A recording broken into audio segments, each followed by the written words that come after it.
قابل احترام صد احترام واجب الاحترام حضرت اقدس امیر صاحب دامت برکاتہم اور مشائخ اعظام اور معزز حاضرین، محترم سامعین، اس اجتماع کی نسبت رسول اللہ صلی اللہ علیہ وسلم کی طرف ہے۔ آپ صلی اللہ علیہ وسلم کی ختم نبوت کی طرف ہے۔ ہم سب اس نسبت سے یہاں جمع ہیں۔ ہمارا یہ مل بیٹھنا اور ہمارا یہ سننا سنانا اللہ پاک قبول فرمائے اور ہم سب کی نجات کا ذریعہ بنائے۔ اس اجتماع میں مجاہدین ختم نبوت تشریف فرما ہے۔ یہ حضرات بہت ہی سعادت مند اور خوش نصیب حضرات ہیں۔ انشاءاللہ یہ اس لشکر کا حصہ ہے جس لشکر کی قیادت سیدنا صدیق اکبر رضی اللہ تعالی عنہ نے کی۔ زمانہ کا فرق ہے، کام ایک ہی ہے۔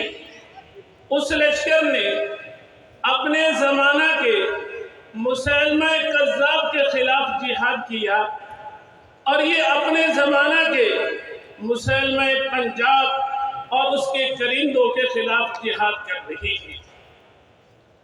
زمانہ گزرتا رہا، جھوٹے نبوت کا دعویٰ کرنے والے بھی آتے رہے اور ان کی سرکوبی کرنے والے مجاہدین بھی آتے رہے۔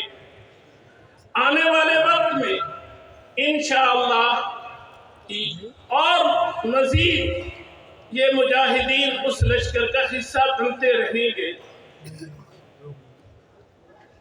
جس لشکر کی قیادت سیدنا صدیق اکبر رضی اللہ تعالی عنہ نے کی، یمامہ کے میدان میں انہوں نے اپنی جانوں کا نذرانہ پیش کر کے یمامہ کے وسیع و عریض میدان کو اپنی لاشوں سے سجا کر آنے والی امت کو پیغام دیا کہ بڑی سے بڑی قربانی پیش کر دینا، لیکن آپ صلی اللہ علیہ وسلم کی ختم نبوت کی طرف کسی کا ہاتھ نہ اٹھنے دینا۔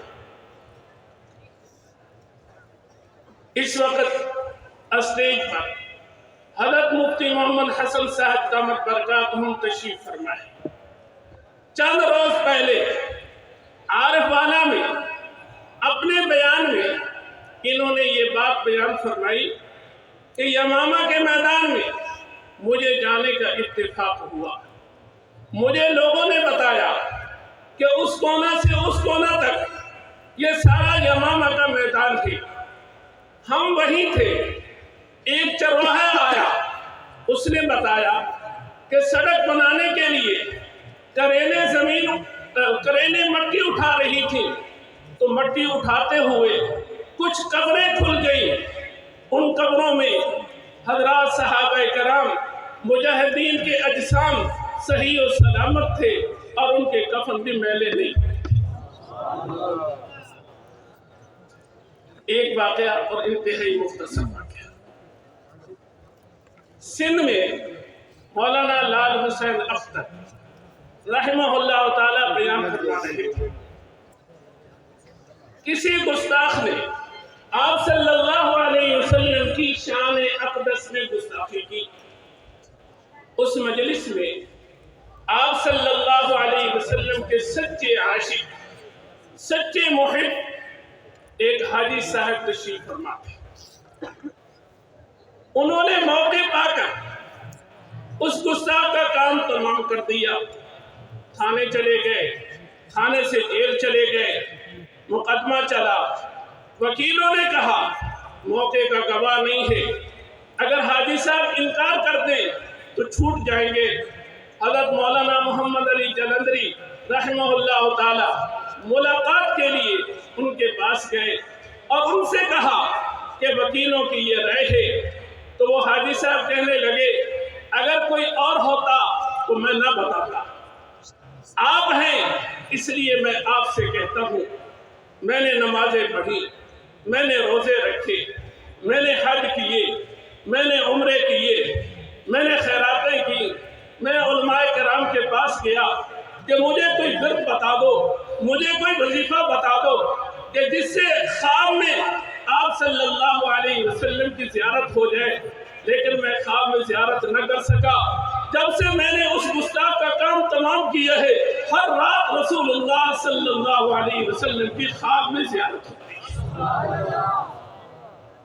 اب ہم سب نے فیصلہ کرنا ہے کہ ہم نے اس لشکر کا حصہ بننا ہے جس لشکر کی قیادت سیدنا صدیق اکبر رضی اللہ تعالی عنہ نے کی تھی۔